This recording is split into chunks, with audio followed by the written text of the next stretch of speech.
September 11, 2001, 19 men armed with box cutters directed by a man on dialysis in a cave fortress halfway around the world using a satellite phone and a laptop directed the most sophisticated penetration of the most heavily defended airspace in the world, overpowering the passengers and the military combat-trained pilots on 4 commercial aircraft before flying those planes wildly off course for over an hour without being molested by a single fighter interceptor.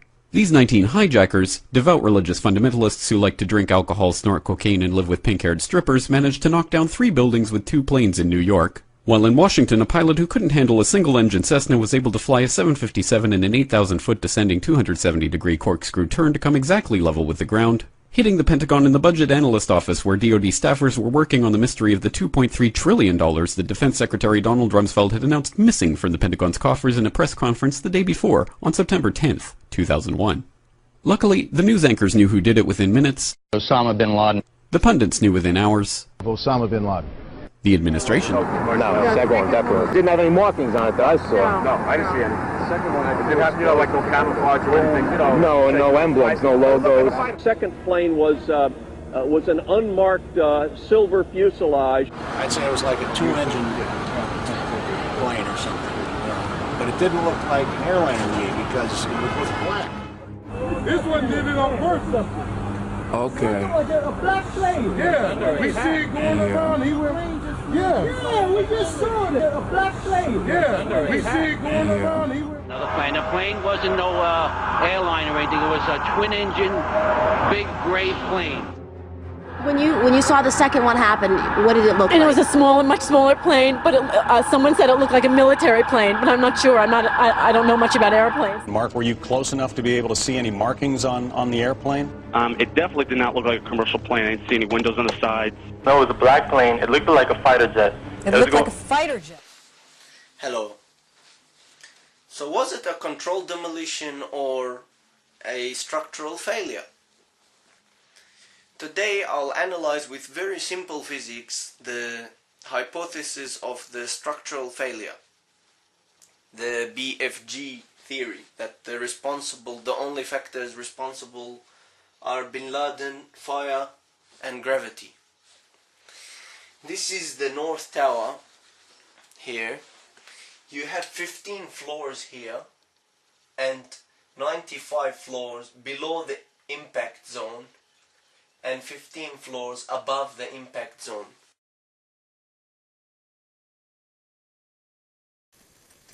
The pancake theory is immediately rejected. As you see, the columns would still be standing if that really happened. That would assume that the joints are the weak point. The SEC destroyed their records on the investigation into the insider trading before the attacks, but that's okay because destroying the records of the largest investigation in SEC history is just part of routine record keeping. NIST has classified the data that they used for their model of WTC-7's collapse, but that's okay because knowing how they made their model of the collapse would jeopardize public safety. The FBI has argued that all material related to their investigation of 9/11 should be kept secret from the public, but that's okay because the FBI probably has nothing to hide. This man never existed, nor is anything he had to say worthy of your attention, and if you say otherwise, you are a paranoid conspiracy theorist and deserve to be shunned by all of humanity. Likewise him, and her. And her, and her, and him. Osama bin Laden lived in a cave fortress in the hills of Afghanistan, but somehow got away. Then he was hiding out in Tora Bora, but somehow got away. Then he lived in Abbottabad for years, taunting the most comprehensive intelligence dragnet employing the most sophisticated technology in the history of the world for a decade, releasing video after video with complete impunity and getting younger and younger as he did so, before finally being found in a daring SEAL team raid which wasn't recorded on video, in which he didn't resist or use his wife as a human shield, and in which these crack special forces operatives panicked and killed this unarmed man, supposedly the best source of intelligence about those dastardly terrorists on the entire planet. Then they dumped his body in the ocean before telling anyone about it. Then a couple dozen of that team's members died in a helicopter crash in Afghanistan. This is the story of 9/11, brought to you by the media which told you the hard truths about... His head could be seen to move violently forward. And... They took the babies out of the incubators. And... Mobile production facilities. And... The rescue of Jessica Lynch.